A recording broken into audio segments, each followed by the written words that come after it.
तो मेरे शेरों और चीतों, कैसे हैं आप लोग? बड़े दिनों बाद वापस मिल रहे हैं। ठीक है, हालचाल तो बहुत बुरे हो चुके थे, है ना।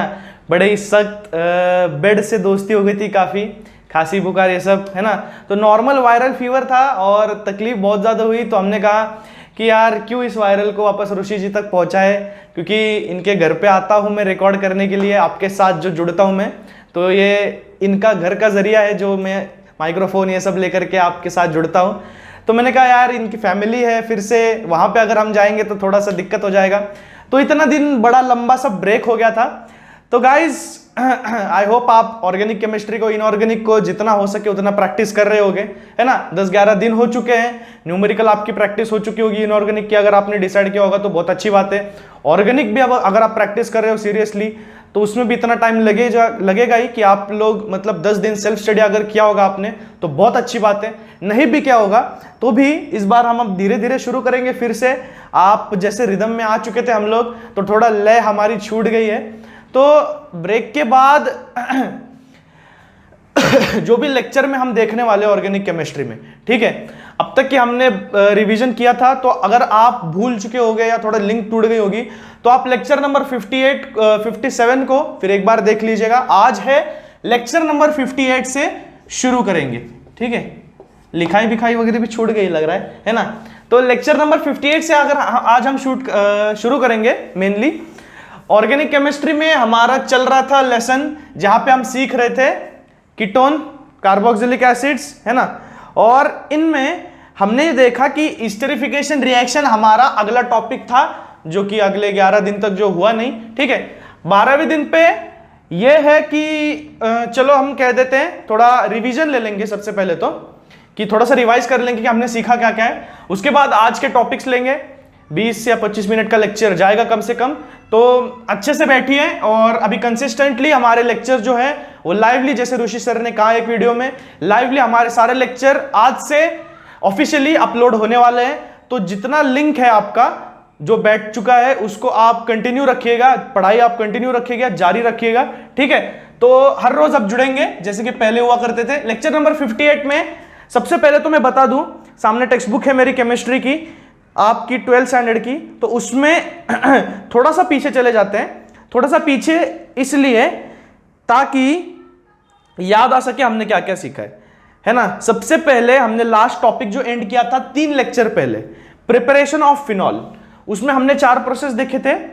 पहले तो डाउ प्रोसेस क्लोरोबेंजीन से कैसे बनता है, फिर क्यूमीन से, फिर एनिलीन से, ठीक है, और बेंजोनिल सल्फोनिक एसिड से, इससे भी देखा था हमने, ठीक है। ये प्रिपरेशन मेथड के बाद हमने प्रॉपर्टीज को शुरू कर दिया था, जहां पे फिजिकल प्रॉपर्टीज और केमिकल प्रॉपर्टीज, ये 2 प्रॉपर्टीज हमने कवर करी थी। फिजिकल प्रॉपर्टीज तो खैर रेजोनेंस में या melting point, boiling point, temperature में आ चुका था फिजिकल, लेकिन केमिकल प्रॉपर्टीज बहुत ज्यादा वास्ट थी। और हमने इसका इतना बड़ा पूरा अच्छा चार्ट बनाया था, डिस्ट्रीब्यूशन किया था केमिकल प्रॉपर्टीज का, जहां पे हमने देखा कि अलग अलग तरीके से जितने ज्यादा हो सके उतने रिएक्शन हमने देखे थे। एंड में जेनेरिक रिएक्शंस भी हमने देखे थे कि किस तरह से हम लोग बनाएंगे ऐसे केमिकल्स को, ऐसे कंपाउंड्स को, एस्पिरिन, पेनिसिलिन, सैलिसिलिक एसिड, जो कि बायोलॉजिकली ह्यूमन बॉडी के लिए बहुत ज्यादा इंपॉर्टेंट ड्रग है, जो कि सिर्फ रिंग स्ट्रक्चर्स में हमको देखने को मिलते हैं, है ना। रिंग स्ट्रक्चर्स में देखने को मिलते हैं ये सैलिसिलिक एसिड, और ये बहुत बेस कंपाउंड है सारे के सारे चीजों का। एसिटिल कंपाउंड जो है हमारा, ये भी बहुत ज्यादा जरूरी कंपाउंड है, जो कि हर इंटरमीडिएट में आपको देखने को जरूर मिलेगा, ठीक है। तो ऐसे कतई जहर वाले सारे स्ट्रक्चर्स हम देखेंगे। तो शेरों देखो, दिक्कत की बात नहीं है, धीरे धीरे करके फिर से शुरू करेंगे। और यार अगर आप पढ़ाई करना छोड़ दो ना यार, मतलब लेक्चर नहीं हो रहे तो बहुत ज्यादा गलत बात है, ठीक है। ऐसा करते नहीं है, क्योंकि अगर देखो टीचर अगर चला भी जाए तो स्टूडेंट अगर सच्चा हो तो यार मतलब लय में रहो, जुड़ते रहो, जितना हो सके उतना आप रिवीजन करते रहो, मारते रहो। जिन्होंने 10 दिन 11 दिन पढ़ाई करी है, सच में पढ़ाई करी है, हैट्स ऑफ टू यू। सच में पक्की बात है कि आपका यार मतलब नाता कभी टूटेगा नहीं, ठीक है। तो मतलब बात को समझो, ये फायदे की बात हो रही है आपकी। तो यार ये एक मुझे लगता है सारी दुनिया में सिर्फ 2 तरह के लोग होते हैं। एक तो यार बिजनेस के मामले में अगर देखा जाए तो बिजनेस के मामले में बिजनेस करते तो उसमें लेन देन होता है, लेकिन हम इस तरह के लोग हैं यार कि मतलब फायदा आपका है लेकिन उसके लिए ट्राई भी हम ही कर रहे हैं। और बिजनेस ये है कि अगर आप बिजनेस को समझ जाओ कि भाई फायदा हमारा है, मेहनत भी हमें करनी है और सामने वाला भी ऊपर से हमारे ऊपर मेहनत कर रहा है, यानी कि डबल मेहनत लग रही है और फायदा उसमें किसका है, सिर्फ आप लोगों का। तो ये एक तरफा बिजनेस के लिए जितना मैं सैक्रिफाइस कर रहा हूं, जितना मेरी तरफ से आ रहा है इनपुट, उतना आपकी तरफ से आउटपुट अपनी जिंदगी में आना चाहिए। ठीक है, उसको आप करोगे ना तो बहुत ज्यादा अच्छा होगा। और बेसिकली मुद्दे पे आने की बात है कि केमिस्ट्री हार्ड है, 12th स्टैंडर्ड है, बोर्ड का एग्जाम है और कंसेप्ट डिफिकल्ट है। सीधी बात, नो बकवास। अगर करोगे नहीं तो होगा नहीं। ठीक है, अगर चेंज एक्सपेक्ट कर रहे हो, चेंज की केमिस्ट्री यार सब्जेक्ट में कुछ करके कुछ चेंज एक्सपेक्ट करे, तो चेंज बदलाव आपको अपने आप में भी लाना होगा, वरना बदली हुई चीजें दिखे नजर नहीं आएंगी। ठीक है, समझ में आ रहा है। तो फिजिकल प्रॉपर्टीज हमने जो देखा था, मेल्टिंग पॉइंट, बॉइलिंग पॉइंट, है ना, ऐसे ऐसे सारे केमिकल्स के, फिनॉल्स के, अल्कोहल्स के, इन चीजों के हमने मेल्टिंग पॉइंट और बॉइलिंग पॉइंट देखने को हमको मिले थे। और इसके बाद हमने देखा था कि रिएक्शंस कैसे होते हैं, केमिकल रिएक्शन, है ना, इसका लिटमस टेस्ट किया हमने, कौन सा एसिडिक है कौन सा बेसिक है। उसके बाद अल्कोहल तो हमको नजर आया कि किसी भी सॉल्वेंट में न्यूट्रल है। फिनॉल अगर हम डालेंगे तो हमको हल्का सा उसमें एसिडिटी नजर आती है फिनॉल में, वो भी आप लेक्चर देखोगे पिछले वाले तो समझ में आ जाएंगे। उसके बाद हमने देखा कि कलर से हम लोग कैसे पहचानते हैं कि कौन सा प्राइमरी अल्कोहल है, कौन सा सेकेंडरी है, कौन सा टर्शियरी है, रिएक्शन में किसमें प्रेसिपिटेट जमा होता है, कौन सा एफरवेसेंस देता है, कौन सा CO2 को बाहर निकालता है, तो हमको पता चल जाता है वो सेकेंडरी अल्कोहल है, टर्शियरी है, प्राइमरी है। तो इस तरह से हमने अल्कोहल का डिस्क्रिमिनेशन कर लिया। फिनॉल से हमको एरोमा वाला मिलता है, अगर FeCl3 के साथ मिला देंगे उसको तो, है ना। तो ये कलर कंपाउंड्स हमने देखे थे कि अगर आयन फेरस क्लोराइड अगर हमने इसके साथ रिएक्ट कर दिया तो हमको पता चल जाता है कि उस केमिकल में फिनॉल मौजूद है। ठीक है, तो बात यह है सारी की सारी कि ये प्रॉपर्टीज हमने देख ली थी और ये बहुत इजी थी। आगे जो मैंने बोला केमिकल प्रॉपर्टीज को बहुत ज्यादा एक्सटेंड किया गया है क्योंकि उतना ज्यादा इंपॉर्टेंट है भी। ओके, तो केमिकल प्रॉपर्टीज में हम शुरू करने वाले थे ईस्टरिफिकेशन को, जो कि मैंने कहा था बहुत ज्यादा इंपॉर्टेंट है आपके एग्जाम पॉइंट ऑफ व्यू से। ठीक है, तो ईस्टरिफिकेशन में बेसिकली हमको करना क्या है, ईस्टरिफिकेशन में ईस्टर बनाना है। और क्या बनाओगे दूसरा, ईस्टरिफिकेशन में ईस्टर बनाना है। और ईस्टर इसलिए जरूरी है क्योंकि सारे के सारे जेनेरिक मेडिसिन जो भी बनते हैं उसका बेस कंपाउंड ईस्टर है। सारे के सारे जो सॉल्वेंट बनते हैं कमर्शियल पर्पस के लिए उसका बेस कंपाउंड ईस्टर है। तो बहुत सारे यूजेस हैं ईस्टर के, तो यूजेस खैर लेसन के एंड में देखेंगे, फिलहाल देख तो ले ईस्टर बनता कैसा है। ठीक है, ईस्टर में आपको एक चीज ध्यान रखनी है, एक तो सारे के सारे एसिटिल पैरेंट वाले कंपाउंड्स आएंगे। यहां पे कौन से कंपाउंड्स आएंगे, एसिटिल पैरेंट्स वाले, यानी कि C+O CH3 और ये R, ये ग्रुप आपका पीछा नहीं छोड़ने वाला एंड तक। इसमें क्लोरीन आ जाएगा। ठीक है, इसमें एसिटिक एसिड भी आ जाएगा, C+OH। ठीक है, और यहां पे एक अल्किल ग्रुप अटैच हो जाएगा, इसके साथ भी रिएक्शन होंगे। ठीक है, साथ में अगर इन दोनों का रिएक्शन कर दोगे आप तो आपको, ओ भाई ये क्या है, ये एसिटिक एनहाइड्राइड है। ठीक है, आपको ये भी नजर आ जाएगा यहां पे। ठीक है, तो इस तरह के कंपाउंड्स, ये है एसिटिक एनहाइड्राइड, जो कि इसका प्रोसेस स्टैंडर्ड 11th की बुक में दिया गया है कि एसिटिक एनहाइड्राइड बनता कैसा है। बस कुछ नहीं, दो कंपाउंड्स एसिटिल के ले लोगे, एक क्लोरीन के साथ उसको रिएक्शन कर दोगे तो एक सब्स्टिट्यूट हो जाएगा और बीच में का ऑक्सीजन निकल करके यहां पे आपको ऐसा नजर आएगा। देखो बेसिकली कुछ नहीं है, बेसिकली ये एसिटिक एसिड का ही कंपाउंड है और ऑक्सीजन इन दो कार्बन्स को जुड़ गया है बीच में, that is acetic anhydride. You just remove the anhydride compound. ठीक है, हाइड्राइड कंपाउंड वहां से निकाल दिया है, एंड में H2 निकलता है रिएक्शन में, इसीलिए एसिटिक अनहाइड्राइड, हाइड्राइड ग्रुप का ना होना, absence of the hydride group, that is acetic anhydride. Okay, तो ये तीनों आपको भूलना नहीं है, बिल्कुल भी भूलना नहीं है। इन तीनों अगर आप याद रखो, ईस्टरिफिकेशन खत्म है दोस्तों। ठीक है, इन तीनों चीजों को अगर याद रखोगे आप, और लास्ट में बनता है जो ईस्टर, उसका आपको कंपाउंड याद रखना है ROC+OR, यानी कि बेसिकली RCOOR। ठीक है, ये बनता है लास्ट में, यानी कि COOH से निकल करके COOR, बस एक अल्किल ग्रुप अटैच हो जाएगा और पहले एक साइड पे तो अल्किल ग्रुप अटैच है, दूसरे साइड पे भी अटैच हो जाएगा। ये ईस्टर है, ये फाइनल प्रोडक्ट है जो हमको ईस्टरिफिकेशन में बनाना है। इन चीजों को दोस्तों अगर याद रखोगे ना, मतलब पेरेंट मैंने जो बोला, बस ये 3 के 3 पेरेंट केमिकल्स में पूरा एस्टरिफिकेशन खत्म है। साथ में इसमें एक और आ जाएगा, एस्टरिफिकेशन में ईस्टर्स का डबल बॉन्डेड कार्बन सब में इन्वॉल्व है, तो बहुत ज्यादा स्ट्रॉन्ग बॉन्ड है। तो अगर किसी बॉन्ड को तोड़ना हो, उसमें से हाइड्रोजन ग्रुप को निकालना हो, तो हमेशा क्या जरूरी होता है कि एसिड जरूरी होता है जो कि बॉन्ड को तोड़ सके। तो यहां पे क्या आएगा, बेसिकली सल्फ्यूरिक एसिड का इस्तेमाल करेंगे हम लोग। सल्फ्यूरिक एसिड H2SO4 पूरा नहीं लिखते यहां पे। Acid is basically what, according to Arrhenius rule, acid is basically the presence of protons, more number of hydrogen groups it contains, it is a acid we can say। तो यहां पे सिर्फ उसी की भाषा में सिर्फ H+ उन्होंने लिखा है, तो कंफ्यूज होने की जरूरत नहीं है। ये कहां से आयन यूज कर लिया इन्होंने, आयन नहीं है, एसिड का ही प्रेजेंस है, लेकिन एसिड बाद में डिसोल्यूट होके डिसोसिएट होके आयन सी फॉर्म का इसका ही रूप लेने वाला है। तो आर्हेनियस रूल के हिसाब से एसिड को इस तरह से भी हम लिख सकते हैं, ठीक है। तो ये डाउट भी क्लियर हो गया। तो बेसिकली अब रिएक्शन बच गया, उसको कर लेते हैं। रिएक्शन बच गया, अल्कोहल ले लो अगर आप, है ना, इसके साथ में फिनॉल भी ले लो, कोई दूसरा ले लो। नीचे फिनॉल ले लिया अगर, तो सेम है दोनों के रिएक्शन। अल्कोहल ले लो, साथ में आपने मिलाया है यहां पे एसिड, ठीक है, COOOH और यहां पे R ग्रुप, है ना, COOH और यहां पे R ग्रुप। ऐसे समझ में नहीं आता तो ऐसे भी लिख सकते हो आप लोग, कोई दिक्कत की बात नहीं है। RCOOH एसिटिक एसिड है, ठीक है।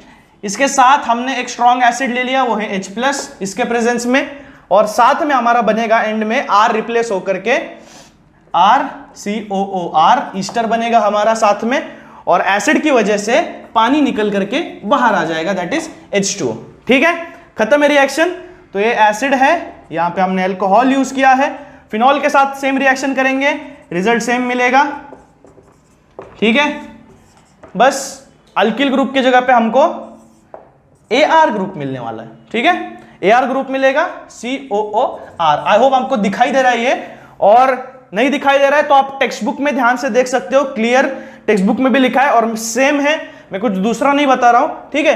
बेसिकली ये सारे के सारे क्या है, हमारे केमिकल प्रॉपर्टीज के रिएक्शन है, ये कोई प्रिपरेशन मेथड नहीं है। आपको ये ध्यान में रखना है कि भाई चल क्या रहा है, चल ये रहा है दोस्तों, केमिकल प्रॉपर्टीज का ही एक्सटेंशन चल रहा है अभी तक, कि केमिकल प्रॉपर्टीज यानी कि क्या, कि अल्कोहल और फिनॉल को लेकर के क्या क्या बन सकता है, इसका मतलब केमिकल प्रॉपर्टीज। जैसे 10th में आपने सीखा था कि किसी भी चीज को लेकर के कोई भी केमिकल ले लो आप, तो उसका मेटल के साथ रिएक्शन कैसा होगा, उसका अल्कली के साथ रिएक्शन कैसा होगा, उसका एसिड के साथ कैसा होगा, उसका बेस के साथ कैसा होगा।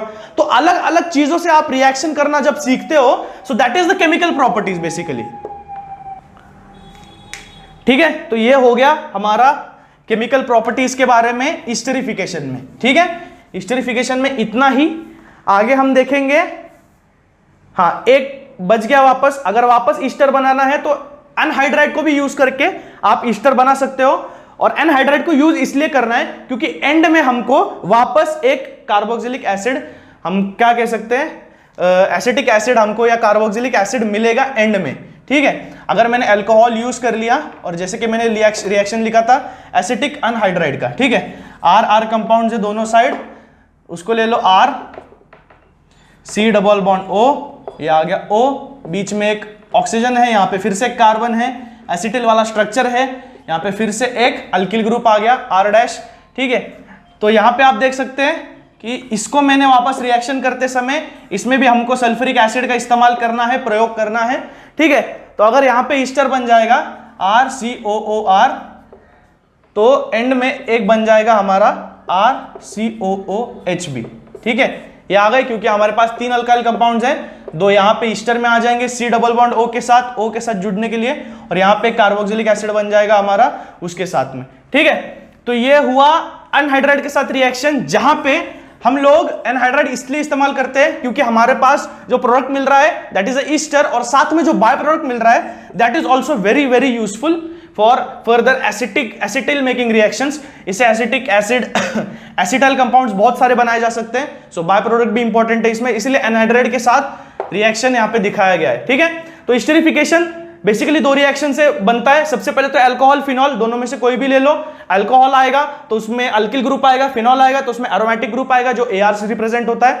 साथ में आपको ये याद रखना है कि आपको कोई एसिड इस्तेमाल करना है, क्योंकि डबल बॉन्डेड कार्बन्स के जो भी बॉन्ड है तो उनका पोलर बॉन्ड तोड़ने के लिए कोई अच्छा एसिड चाहिए। तो स्ट्रॉन्ग एसिड हमने सल्फ्यूरिक एसिड ले लिया, और बाद में कार्बोक्सिलिक एसिड के साथ हमारा रिएक्शन है, जहां पे हम लोग देख सकते हैं कि बॉन्ड टूटने के बाद ईस्टर बनता है, जहां पे दोनों साइड अल्किल ग्रुप है, C डबल बॉन्ड OO, ठीक है। और साथ में H2O बाहर निकलता है। अगर इसी रिएक्शन को आप एसिटिक अनहाइड्राइड के साथ कर दोगे, जहां पे दो अल्किल ग्रुप पहले से प्रेजेंट है और C double bond O, C double bond O, और बीच में ऑक्सीजन के साथ इन दोनों का लिंकेज हुआ है, ठीक है। इस लिंकेज के साथ अगर आप रिएक्शन करोगे तो वहां पे भी आपको सबसे पहले सल्फ्यूरिक एसिड ही यूज करना पड़ेगा।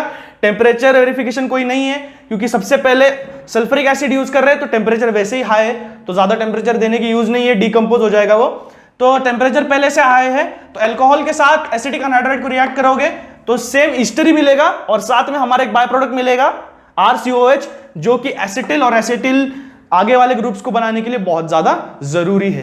तो इस रिएक्शंस को आपको कम से कम 10 मिनट के लिए मेमोराइज करना है और प्रैक्टिस करना है, जिससे आप इसको याद रख सकते हो, ठीक है।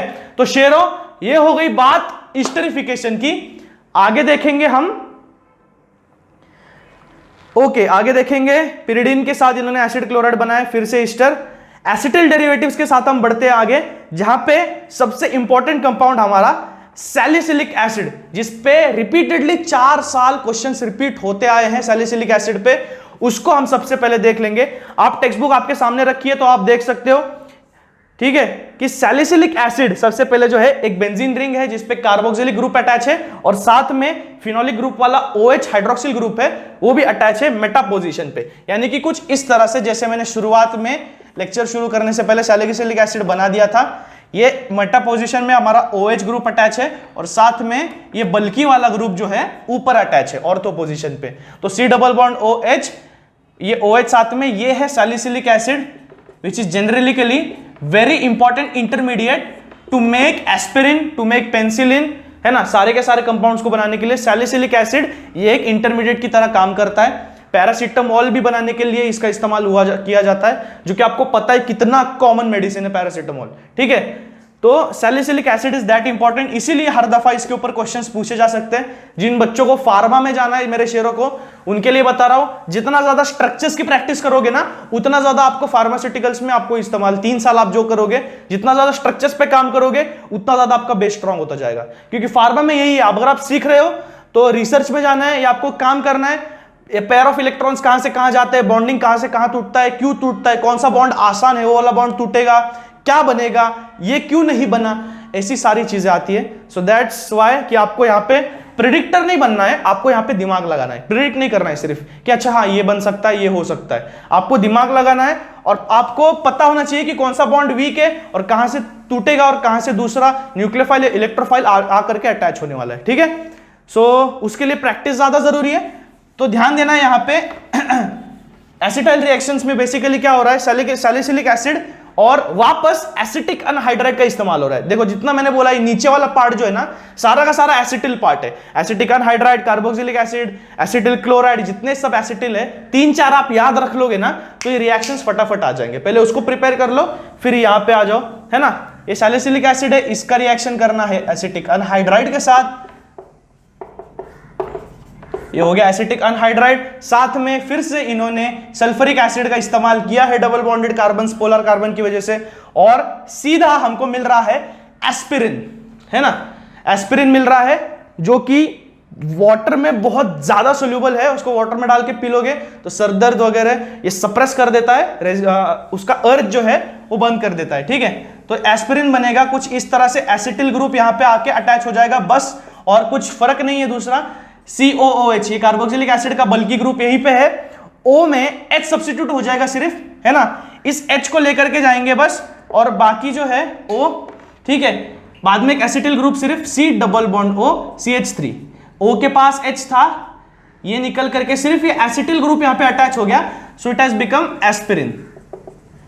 ओके, तो इसको एस्पिरिन कह सकते हैं, या IUPAC नेम। सैलिसिलिक एसिड से क्या डिराइव होगा, सैलिसिलिक एसिड में सिर्फ H निकल गया और एसिटिल ग्रुप अटैच हो गया, so it is acetyl salicylic acid, ऐसा भी इसको आप नाम दे सकते हो। So this is the aspirin which we get from salicylic acid. ये आप नोट डाउन अच्छे से कर लो, और इसको भी आपको 5 या 10 मिनट तक प्रैक्टिस करना है ना। आप इसको घर में बोर्ड में लगा करके या किसी चार्ट पे लगा करके दीवार पर चिपका सकते हो, जिससे कि आपका रिवीजन होता रहेगा। देखो प्रिपरेशन तगड़ी करोगे ना, फिर ही थोड़ा कॉन्फिडेंस बनेगा। अगर प्रैक्टिस नहीं करोगे तो कॉन्फिडेंस नहीं आएगा कि मतलब मैं रिएक्शन लिख सकता हूं कि नहीं, ठीक है। So this is the preparation method for aspirin and which has been asked many times in the MCQ, so please note it down. और यहां पे अब सबसे पहले ब्रेकडाउन हो रहा था कि आर और ओ में, यहां पे ब्रेकडाउन हो रहा था, हमको देखने को मिला यहां पे ROH, तो OH बॉन्ड में सबसे पहले ब्रेकडाउन हमको देखने को मिला। तो यहां पे अब इन्होंने एक अलग कंपार्टमेंट किया है कि जब CO बॉन्ड ब्रेक होगा तो क्या होगा, CO बॉन्ड ब्रेक होगा तो क्या होगा। इसके भी बहुत सारे रिएक्शंस है, इसको हम एक एक करके देखेंगे, ठीक है। CO बॉन्ड यहां पे ब्रेक होने के बाद सबसे पहले लूकास रिएजेंट इस्तेमाल किया गया है यहां पे, और जितने भी चैप्टर 10 में मैंने रिएक्शन सिखाए हैं हाइड्रोजन हलाइड्स के साथ, उसको आपको फिर से दोहराना है यहां पे, ठीक है। हाइड्रोजन हलाइड्स के साथ यानी कि HX करने के बाद हमारे जो भी अल्कोहल के साथ हाइड्रोजन हलाइड बनता है, हाइड्रोजन हलाइड अगर रिएक्ट करता है तो उसके बाद हमारा जो अल्किल हलाइड बनता है, साथ में ये पानी निकल जाता है। अपने को क्या करना है, अपने को तो बस पानी निकालना है इसमें, ठीक है। तो ये पानी निकाल दो H2O, तो जितना भी है सारे के सारे डिहाइड्रेशन रिएक्शन है, डिहाइड्रेट करना है, बस पानी निकालना है, ठीक है।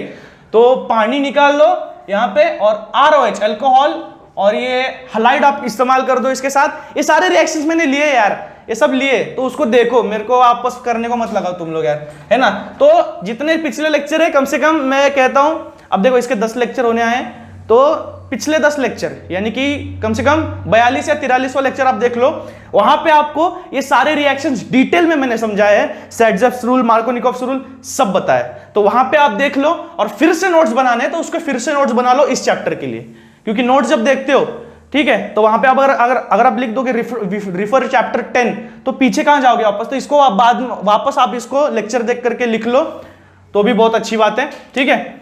सो CO बॉन्ड का ब्रेकिंग यहां पे, और वहां पे जो था वहां पे इंपॉर्टेंट क्यों था, क्योंकि वहां पे प्रिपरेशन ऑफ अल्किल हलाइड के नजरिए से देख रहे थे हम लोग। यहां पे किस नजरिए से देख रहे हैं कि अल्कोहल किस किस के साथ रिएक्ट कर सकता है, तो हलाइड के साथ भी रिएक्ट कर सकता है, तो हलाइड के साथ रिएक्ट कर दिया तो बेसिकली क्या बनेगा, अल्किल हलाइड ही बनेगा, दूसरा क्या बनेगा, ठीक है। So preparation of alkyl halide में हमने देखा है कि ऐसे रिएक्शंस होते हैं।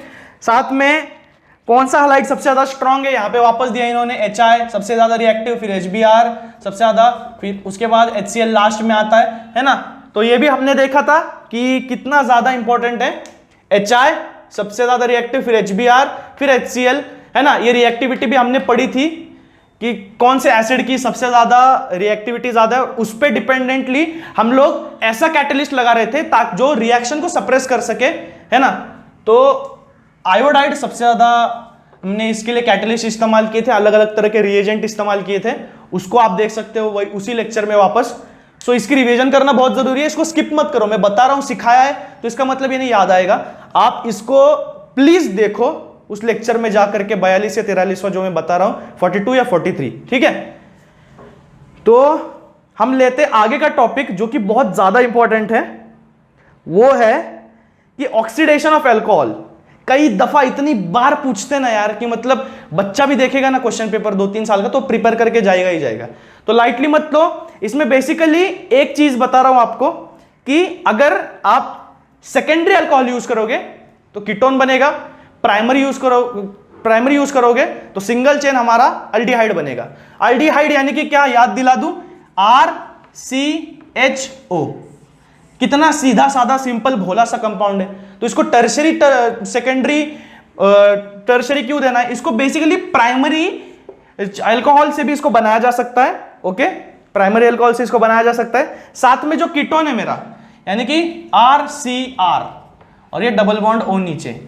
अभी RCR बहुत लोगों को पता है यार, रैपर है, कितना फेमस हो चुका है, ठीक है। नहीं पता है तो उसको देख लो, RCR सर्च कर लो यूट्यूब पे, ताकि आपको याद हो जाए। याद करने के लिए बोल रहा हूं, किसी ये नहीं मतलब आप सुनो या ये करो, बस याद रखने के लिए कि RCR कीटोन का बेसिक स्ट्रक्चर है, और नीचे डबल बॉन्ड करके O लगाना मत भूलना, ठीक है। सो RCR double bond O, it is a basic structure of ketone, okay.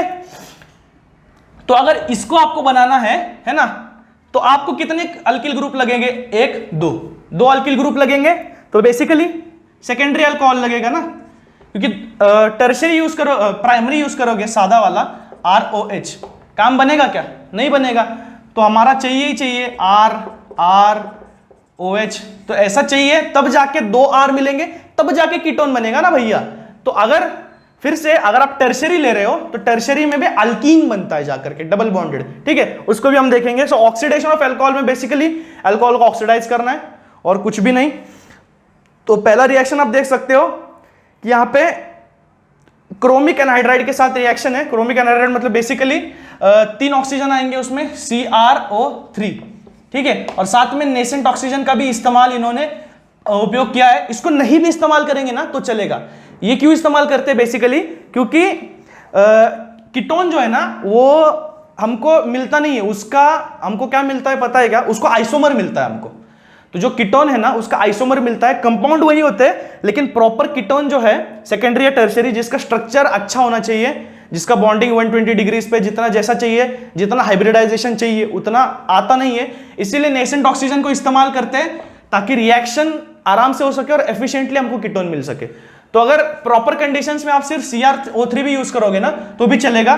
तो चलो ये इंफॉर्मेशन उतनी मायने नहीं रखती, बोर्ड्स में जाओगे तो ये दोनों आपको कैटलिस्ट इंक्लूड करने ही पड़ेंगे एरो के ऊपर। तो याद रखना बेसिकली ये क्रोमिक एनहाइड्राइड है और ये नेसेंट ऑक्सीजन, दोनों साथ में इस्तेमाल करेंगे अगर हमको बनाना है कीटोन, ठीक है। और साथ में अल्कोहल बनाने के लिए एक अलग रिएक्शन है, पिरिडीन क्लोरोक्रोमेट, PCC। उसका पूरा नाम आपको रटने की जरूरत नहीं है, सिर्फ PCC याद रखना, और बोर्ड्स में भी इसका फुल फॉर्म नहीं लिखोगे ना तो चलेगा, ओके। PCC नाम से जाना जाता है। ये क्या है, ये पिरिडीनियम क्लोरोक्रोमेट, पिरिडीनियम क्लोरोक्रोमेट, ठीक है, पिरिडीनियम क्लोरोक्रोमेट, इतना भी मुश्किल नहीं है वैसे, है ना, पिरिडीनियम क्लोरोक्रोमेट, ठीक है। तो PCC आप याद रखना।